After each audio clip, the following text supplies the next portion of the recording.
Major funding for KPBS Evening Edition has been made possible in part by Anderson Plumbing, Heating and Air, proud to support the mission of KPBS and privileged to serve San Diego clients. Anderson Plumbing, Heating and Air, helping homeowners maintain drain, heating, and cooling systems since 1978.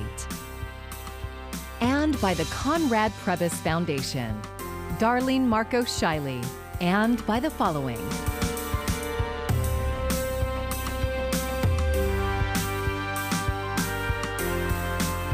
And by viewers like you. Thank you.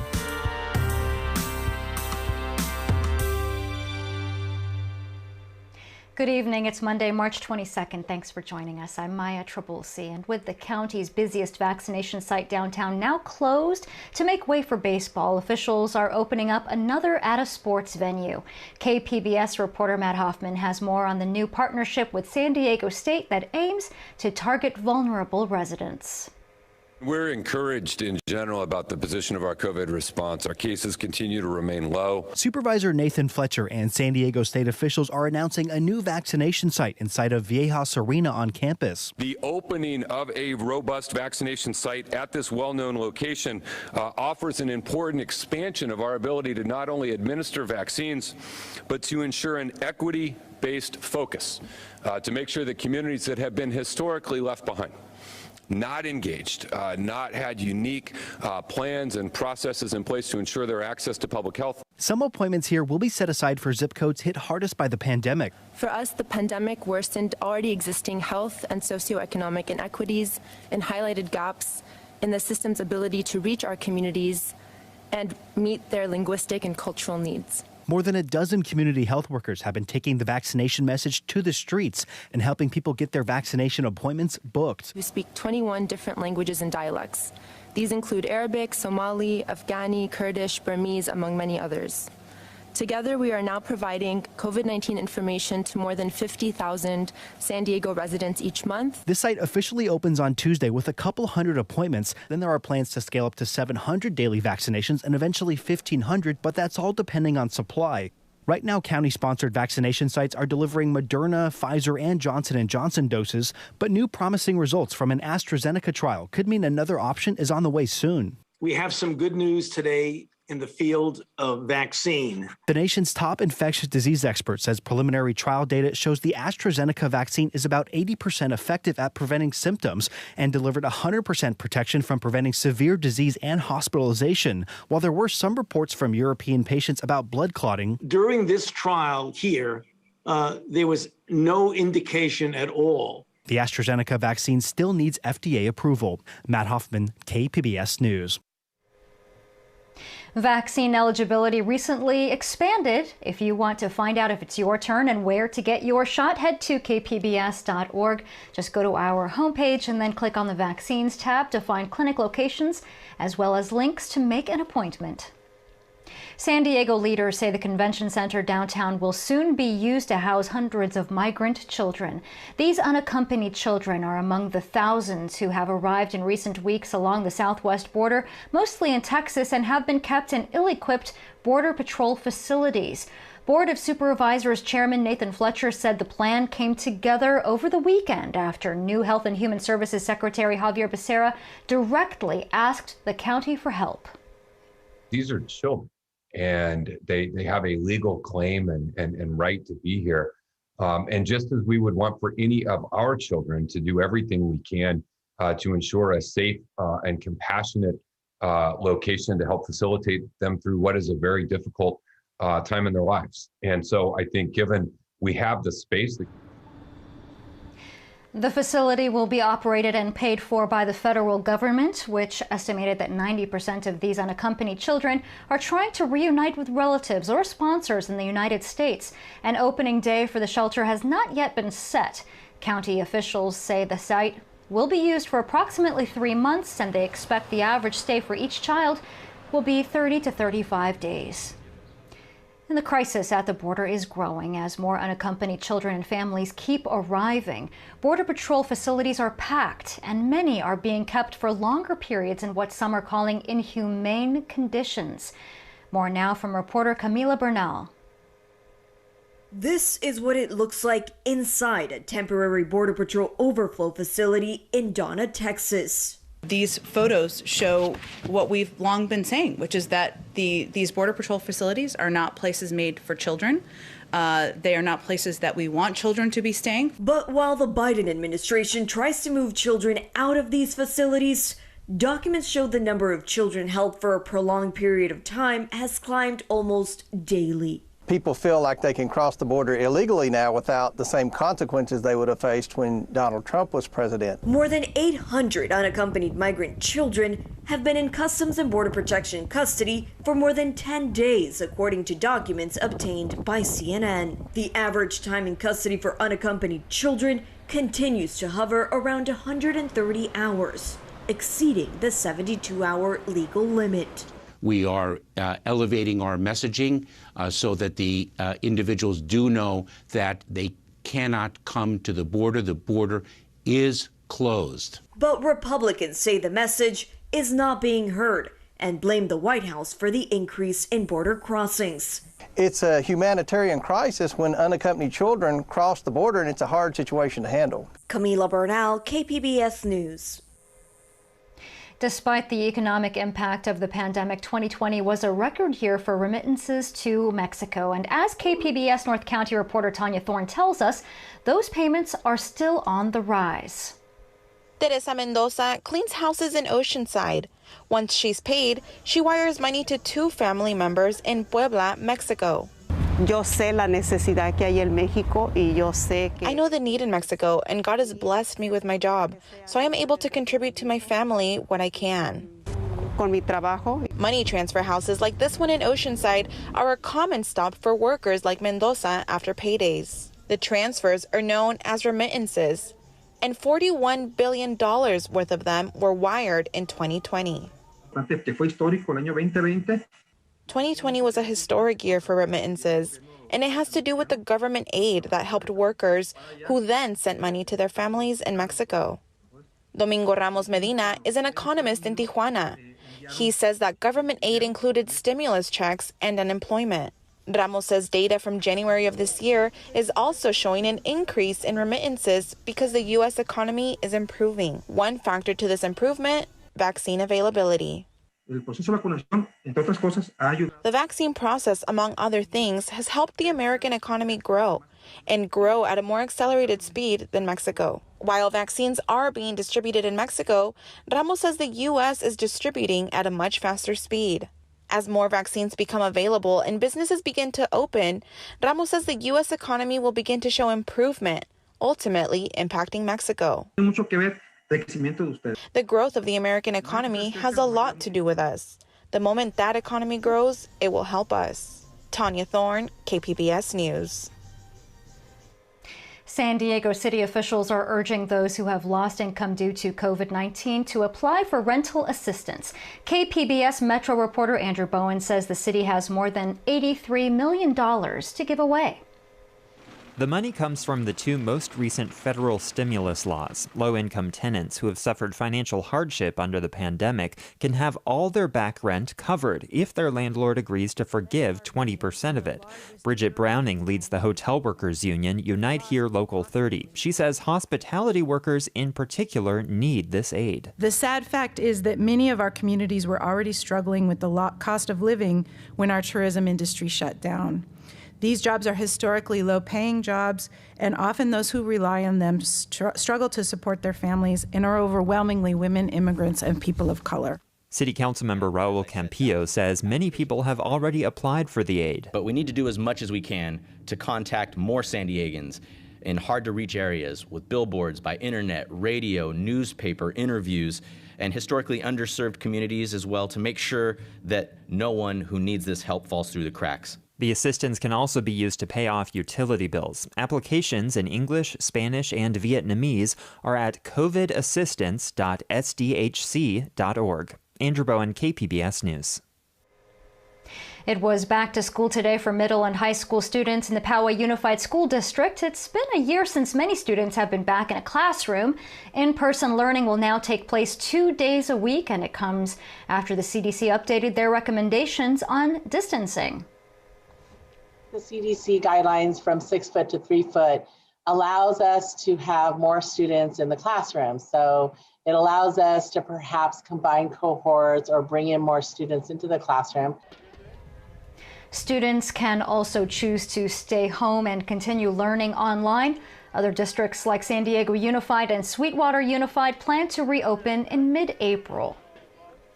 Crowded conditions at spring break locations causing concern over another possible spike in coronavirus cases. Air travel, too, also the highest it's been since the pandemic, leading health experts to warn about super spreaders and the new variants.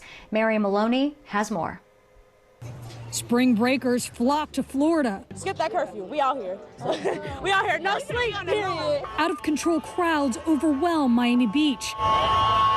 Mostly maskless partiers shoulder to shoulder. At times, more than 1,000 people swarmed the streets. Police firing pepper balls to break up the spring breakers. To curb the crowds, the city extending a curfew and emergency order, possibly for several weeks. These people that are not following the instructions are hurting you. If they get infected, they are going to create variants that are going to spread. As cases of a dangerous COVID-19 variant climb across the country, air travel is skyrocketing. For the past 11 days, the TSA screened more than 1 million passengers at U.S. airports.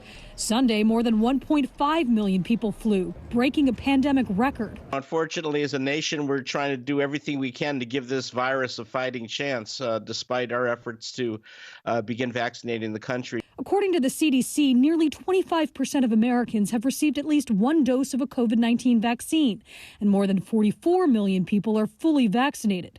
Still, it's a race between the vaccine, the variants, and the potential of another surge. We are at a critical point in this pandemic. I am worried that if we don't take the right actions now, we will have another avoidable surge. Mary Maloney, KPBS News. It is the final farewell and the beginning of a new era. Today, the last section of San Diego Stadium was demolished, making way for the construction of SDSU Mission Valley and Aztec Stadium.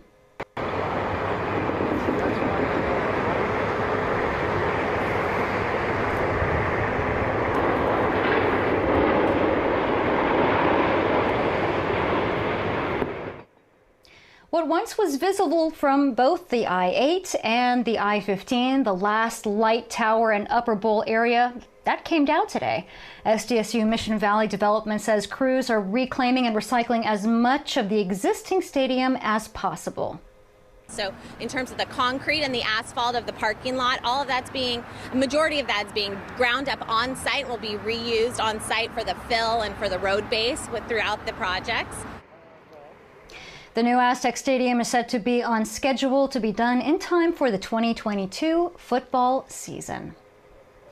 Residents in tiny Jacumba Hot Springs are fighting back against a German company's proposal to put 650 acres of solar panels next to their town. Here's iNews Source reporter Camille Von Canel with more. The Jacumba proposal is one of 7 renewable energy projects in the works in the region that aim to provide electricity with fewer greenhouse gas emissions. But many of the town's 500 residents have protested against this one, saying they fear it would ruin their rural community. They say its size and proximity to homes and businesses make it not a good fit. Just last week, the local planning group voted to urge the county to permit a much smaller solar farm, 200 acres or less. Cherry Diefenbach heads the planning group. She says the pandemic has made it harder for residents to learn about the project. Public meetings are now all online or by phone, and the county doesn't record them. If you don't have that computer technology and that savvy, and things go wrong with Zoom, as we all know, you might not be able to participate. And so we're disenfranchising people. The project could go before the County Planning Commission this summer and the Board of Supervisors in the fall. The company behind the solar farm declined to be interviewed for this story. For KPBS, I'm iNews Source reporter Camille Von Canel. iNews Source is an independently funded nonprofit partner of KPBS. All military veterans, as well as their spouses and caregivers, will be able to get a coronavirus vaccine through the Department of Veterans Affairs. Under current rules, the VA is only permitted to give shots to eligible veterans and certain caregivers. That accounts for just under 7 million people. Under the new bill passed by Congress, that number is expected to surpass 20 million. But the legislation does not send more doses to the VA. Student loan borrowers didn't see their debt canceled in the latest stimulus package, but other provisions have them hopeful. Many are anxious about what happens when a break on payments and interest expires this fall. Karen Kaifa looks at the debate over student loan forgiveness and what borrowers should watch next. Student loan forgiveness is not in the $1.9 trillion COVID relief package signed by President Joe Biden, but advocates are hopeful. It can be very stressful, so many people to have this much debt and for many to not be making any progress paying it down. The law does include a broad tax exemption that would cover the discharge of federal and private student debts through the end of 2025. Supporters of loan forgiveness are watching what's next. So are borrowers. My life trajectory was to be pursuing a theater career, and so when these shutdowns happened, it's been very tough. Mary Beth Smith is a Broadway marketer and freelance director. Her income tightly tied to New York's pandemic shuttered theaters. Her loans not covered by a current federal pause for more than 20 million borrowers that ends in October. I still had student loan payments and accruing interest. All of that was still intact for me once COVID shut everything down. Natalia Abrams of the advocacy group Student Debt Crisis says widespread debt cancellation could be a stimulus of its own. The domino effect has been that when folks have high student debt payments, $1,000, $2,000 per month, they can't buy houses, they can't buy cars, they aren't able to make small purchases to help that small business out. Senate Majority Leader Chuck Schumer is among congressional Democrats pushing President Biden to eliminate up to $50,000 per borrower by executive order. President Biden has taken some good steps in the direction of student debt, but we think he has to go much further. But Biden has signaled a preference for Congress to act and for a $10,000 cap, framing a debate of 10 versus 50. Critics of loan forgiveness point to studies like a Goldman Sachs analysis that found forgiving $10,000 per borrower would add less than 0.1% to U.S. GDP. Others argue more cancellation than that could reward too many borrowers who don't need help. Ashley Harrington of the Center for Responsible Lending says it could level the playing field for those who do, especially borrowers of color who lean more on loans for their higher education. There are so many Black and brown families who make a middle-class income, but are unable to live a middle-class lifestyle because the student debt is holding them back from doing all the things we'd associate with middle class, right? Buying a house, starting a business, saving for retirement. More than 45 million Americans carry student loan debt. In Washington, I'm Karen Kaifa. Small business owners are among those who've been hit the hardest financially by the pandemic. And today we hear from Veronica Densi, an Army veteran who owns the massage therapy business NOLA in San Diego's East Village. During a deployment, I was injured, and that injury pretty much ended my career. A friend of mine was like, well, come on, let's do yoga because yoga fixes everything. And I was like, okay, let's do yoga. So I did it, and I struggled through the entire class, and I was upset and angry. And the yoga instructor comes outside, and he was like, you know, I'm also a massage therapist. I was 7.5 months pregnant, and I came home one day, and I looked at my husband, and I'm like, we're starting a business. And he was like, what? When? Where? And I was like, now. I'm finding a place today. So we got all our stuff in here. We moved in here. Everything was perfect. And then the world stopped.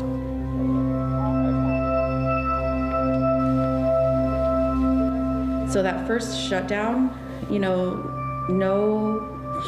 no debate from me, you know, on it. No problem. Not a big deal. I mean, it ended up being a really big deal. It was like 7 or 8 months, right?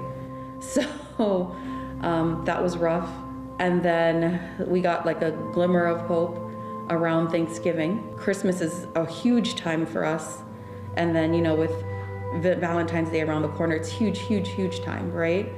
So we invested thousands of dollars to prepare for Christmas. You know, it was amazing. And we were open 3 days in December. I mean, people, I feel like overuse the word essential, but massage is essential for people. I had clients calling in tears, crying, you know, please, you know, come to my house, you know, do something, because they live with chronic pain, and that's what we deal with. I don't know that me being a Black-owned business makes a difference to like my non-Black clients, you know? I think that we build a good enough rapport with them that they just want to be here, you know? To my Black clients, I think it makes a huge difference. To be honest, it's just about trust. It's about people understanding. I'm a disabled veteran, right? So I was using my disability to try to pad, you know, just so that I wasn't like $20,000 in back rent, you know? Because I had the hope of being able to open back up one day. And doing that, I can't lie, I was dying a little inside every time I wrote that check, because I was wondering if I was throwing this money away, and I didn't even know if we would ever open again. And then it got to a point where maybe once or twice I had to like dip into like my kids' college fund. I've got 3 daughters, you know, and I had to like dip into their college fund a little bit. And I'm just like, okay, well, this has to stop, because I can't bankrupt my family with no other answers. That story was produced by KPBS investigative reporter Claire Tregeser and video journalist Nick McVicker.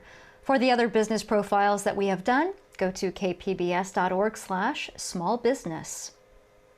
Weeks or even months after contracting COVID-19, many people are dealing with lingering symptoms. A new clinic at UC San Diego is researching why and working to treat these so-called COVID long haulers. Symptoms vary, but some of the most common are fatigue and muscle aches, as well as brain fog, including trouble concentrating or even memory lapses. Dr. Lucy Horton says these usually show up in patients aged 20 to 50 who are otherwise healthy and had mild to moderate COVID.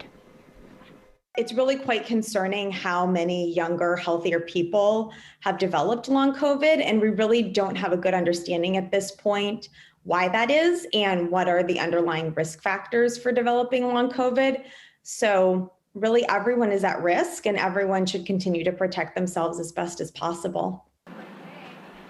The CDC estimates 10% of patients develop long COVID, but other reports suggest that number could be 30%. Dr. Horton says there have been reports of people recovering from these symptoms after getting vaccinated, but there's not enough evidence just yet.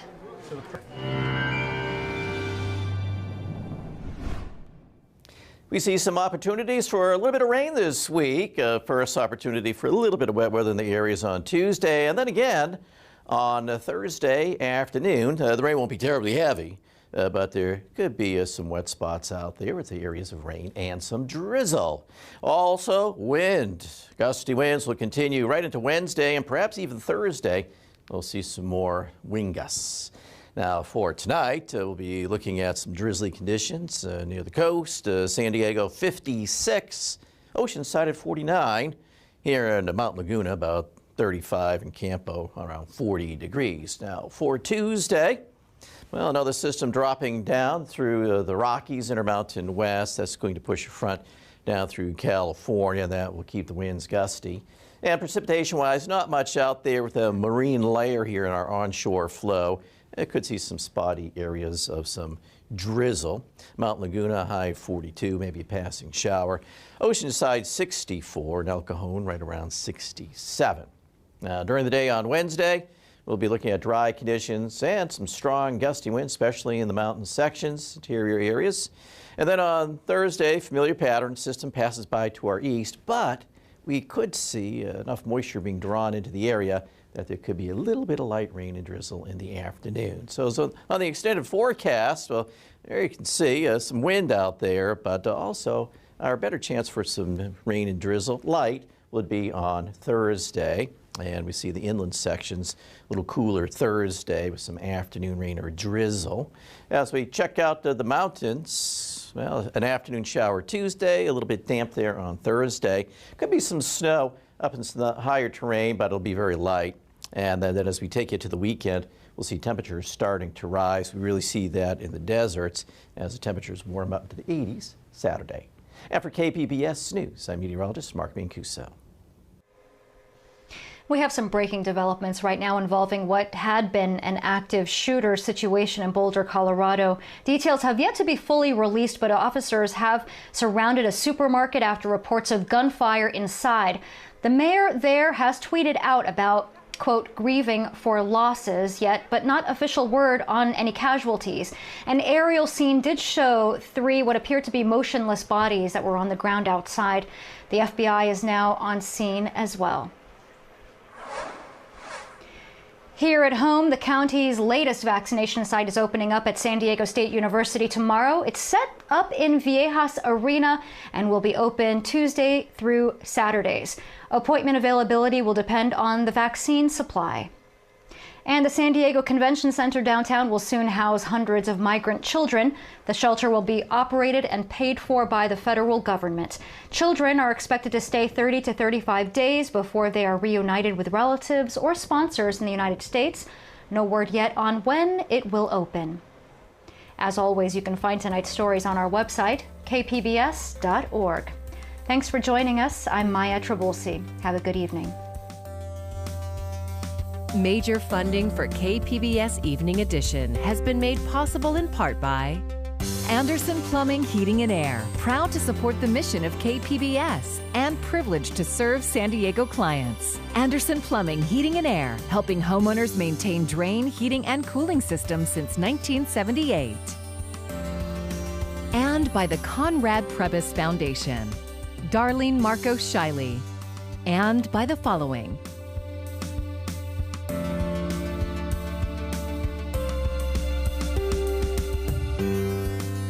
and by viewers like you. Thank you.